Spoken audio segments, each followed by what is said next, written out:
Welcome to the Ranchonomics Podcast, where we empower you to build a better ranch and transform your operations into a thriving business. I'm your host, John Haskell. Let's get started. All right, Eric Moes, welcome to the Ranchonomics Podcast. How are you? Good, John. How are you? I'm very good. Eric, first, give us a quick background, and then we're going to talk about organizational capital today. So if you'd introduce yourself, I would appreciate it.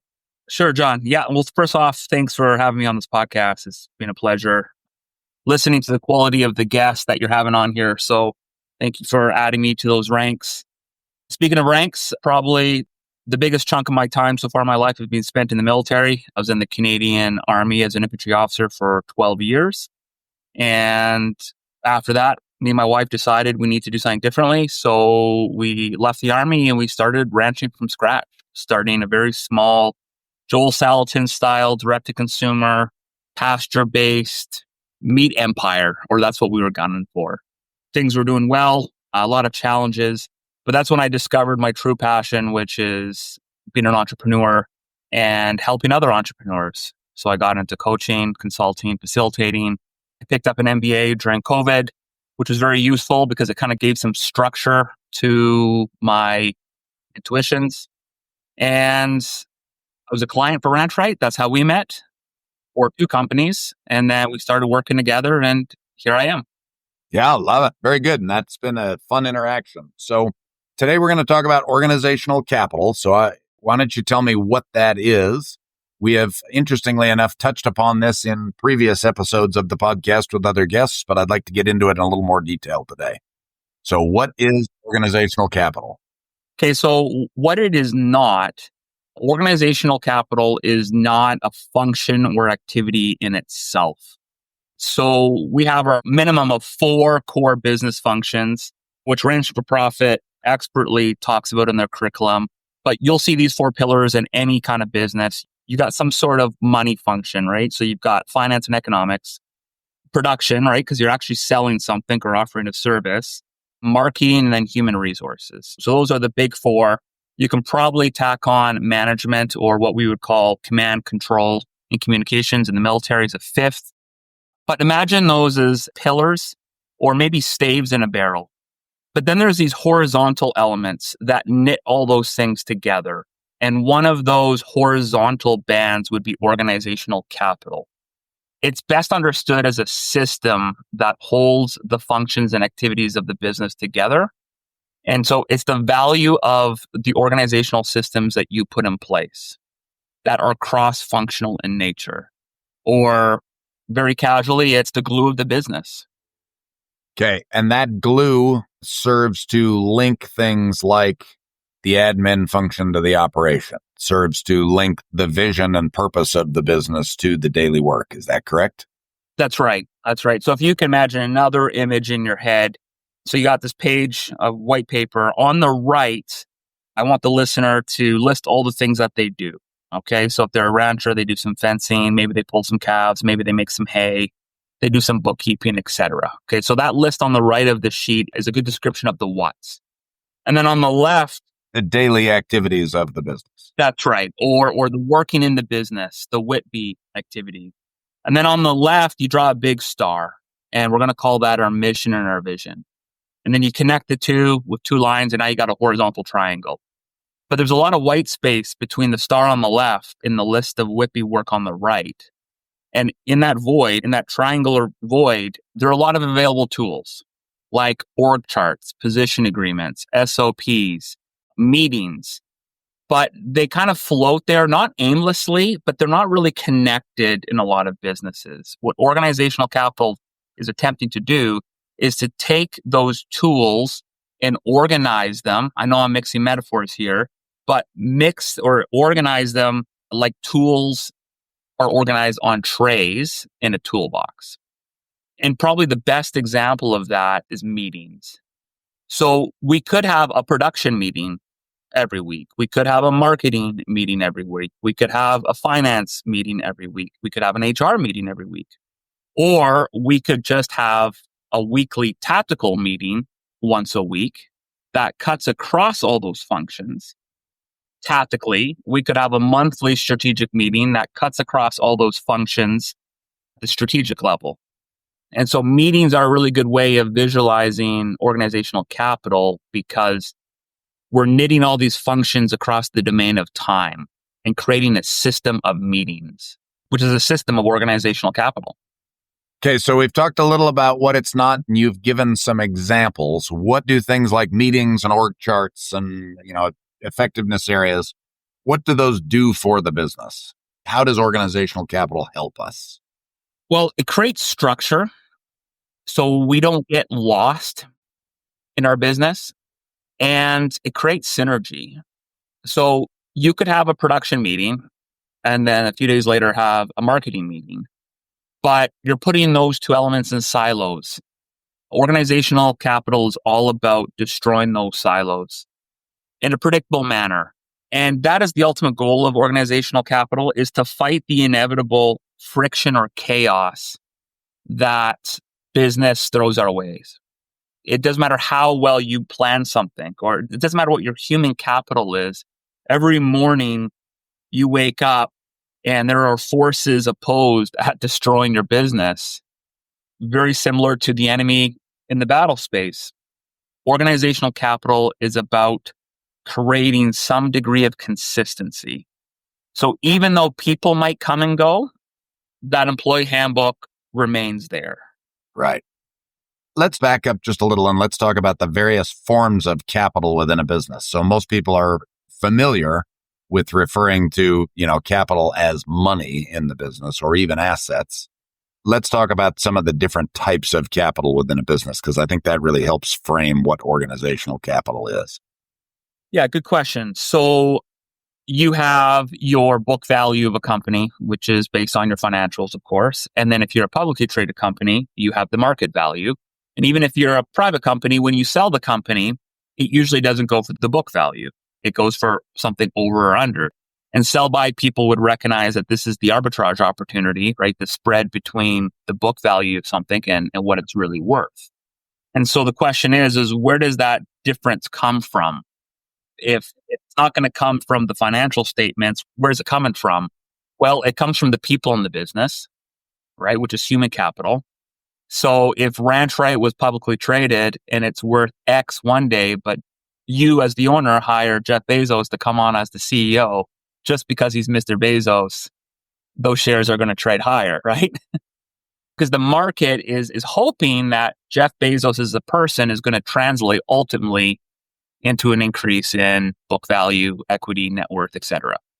So there's value from our people, but people come and go. A business never really owns the capital within humans. An hourly wage, a salary, dividends, those compensation methods could all be seen as renting people, but you don't have it for life. What's in my head leaves in my head when I leave the business. Then you have relational capital, which is the value of your relationships with customers and external stakeholders. You got some intellectual capital, patents, copyright, stuff like that. And that actually would be reflected in your book value. But then we've got this thing called organizational capital, and that would be the value of your systems. So we've all heard the saying that most ranches are sold as a collection of assets and jobs. And we're challenged to change our paradigm and think of selling our business as a business, right? It has systems. Well, if I was selling you my ranch, I show you the cows, I show you the tractors, those are the assets. I show you what we bring in every year in a way that's indirectly showing you the job, like this job can pay for me, essentially. But if I hand you a bunch of organizational documents, say, hey, this is how you survive in the first 6 months. This is the 10-step procedure and how to get that well pump fired up in the East pasture. You trust me, you will not figure it out. Like, this is time proven. So those 10 steps have value. It can even be as simple as naming your pastures, a shared naming convention. And I like that example because it's such a small example of organizational capital, but it still is OC. Imagine hanging a sign at the entrance of every single gate, right? This is called Lily's Field. This is the rye field. Even though rye is not planted in it this year, we are going to call it the rye field. That has value. especially to a new employee trying to figure out if they're in the right place or not.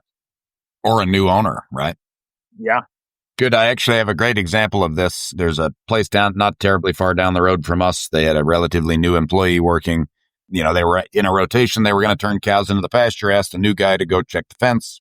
New guy went down, checked the fence. They moved the cows. Cows all got out because, of course, the fence was down, gates were open, all that. Turns out there was no map of the pastures, and the name was not intuitively obvious which pasture it was. The new employee he thought he knew the pasture, but he didn't. So he went and checked the fence in another pasture and did a good job and did all that. But the cows didn't go into that pasture. So something as simple as a map with names on it can make operations significantly easier, especially if there's any kind of transition, right? If you grew up on the ranch and have been there for 30 years, then you obviously know where the heifer pasture is and don't have to ever ask about it. But as soon as you try to replace yourself with someone, you have to explain to them how they get to the heifer pasture, right? Yeah, and same thing with SOPs. SOPs could be viewed as a map of various processes. The key, whether it's an actual map or an SOP handbook, is that it has to be communicated. It has to be standardized. The joke in the Army is that the only thing standardized about an SOP is that everybody had their own. Yeah, I've got my SOP. Everyone is doing this. No, trust me, your SOP is unique to you. Your SOP is unique to that guy over there. So they've got to be standardized, communicated, and they have to be living. Explain. Which means that there's got to be a mechanism in your business, which itself should be documented through organizational capital, of how these SOPs are improved over time. So after you run some sort of iteration or some sort of activity, you should be doing an informal or formal after action review, basically a hot wash, just saying, hey, what went well? What could have been better? Right? That's how Ranch Profit describes that. That's essentially a basic after action review. And then saying, hey, is there any way that we can improve this process? What happens a lot of time is we invest in organizational capital because we're focused on the deliverable, which is a nice shiny white binder. And then we put that on a shelf somewhere. Right. We are too busy running around fighting fires. We don't have time to take down the binder because organizational capital is about fire prevention. And my theory is that every kid grows up wanting to be a firefighter. Very few kids grow up wanting to be by law enforcement officer. And so some of us are addicted to the firefighting and the adrenaline. So even though we see that binder on the shelf, subconsciously we're like, I don't want that because that would make my business boring and predictable. I want the business to rely on me. Some of us have a bit of a hero complex. Struggling to break into the tight-knit world of ranching? Connect, compete, and grow with our new networking platform. Real ranchers, real insights, real opportunities. Visit ranching.fyi and click forums.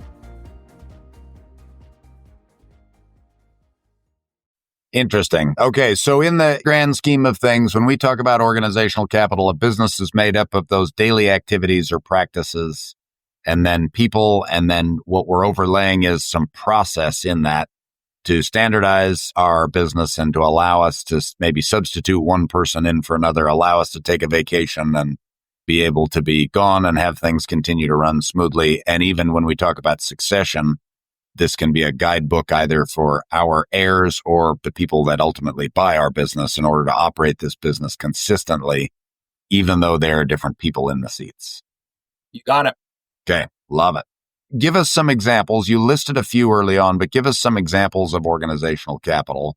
And then I want to get back again to sort of round out the why. Like, what does this really help us do? Why do we need to focus on organizational capital? So there's several buckets of organizational capital, right? So the first one would be organizational capital systems based on time, which would be the 4-meeting framework that we developed or that we rancherized in Ranch Right, which is based on the book Death by Meeting by Patrick Lencioni. Okay, so there are time-based OC systems, which is primarily meetings. Then the other predominant theme, the other bucket would be OC systems based on people. Well, you might be like, well, that's HR. Well, not necessarily, right? So an employee handbook contains a lot of information that goes beyond HR. There's going to be your VPSP, which is vision, purpose, strategy, and plan. The org chart position agreements, employment agreements, that's all HR stuff. But your production standards, okay, so now we're talking about production, scheduling, pay and benefits, HR related, but really about integrating my HR with your HR. That's what a schedule is. There should be some talk about professional development. So now there's a linkage to human capital. So even though an employee handbook is dominated by the HR pillar or stave, I still consider it a system because as a document, it should be a system. It should be a cohesive binder that knits a lot of other staves together. And then the other category would be governance. So if you are a large ranch, or maybe not, you can have a board for a mom and dad type ranch. But let's say your board, that they establish policy and direction and the suite of documentation that goes along with that, your charter, bylaws, operating agreements, governance handbooks. Are you going to govern by Robert's rules or by consensus? Your manifestos, values, principles, the connection to the bigger picture. As individual documents, it's not really OC. But if you package it together and link them all together, then that's organizational capital. Okay. Yep. And the last section is probably my favorite, and that is organizational capital systems based on management. So again, think of an integrated suite of management tools that the management team can use on a daily basis to implement VPSP, vision, purpose, strategy, and plan. So a lot of these tools might not make sense to our audience today, but hopefully they'll ask questions and we can teach them more. But things like sync matrices, decision support tools, risk analysis tools, task management tools, that's a big one. Some of us have heard of Monday.com, Asana, Todoist, all that stuff. That's a technical solution to filling the need for organizational capital. Staffing and dispatch tools. Your standards for using WhatsApp with your employees. That's organizational capital. Knowledge management and information management systems is a huge one. And we talk a lot about this internal to Ranch, right? We have a lot of computer files. Because we don't have a dedicated information management officer, it's a little messy. But that's okay because we're a small business. But it does have an impact. Just a short story.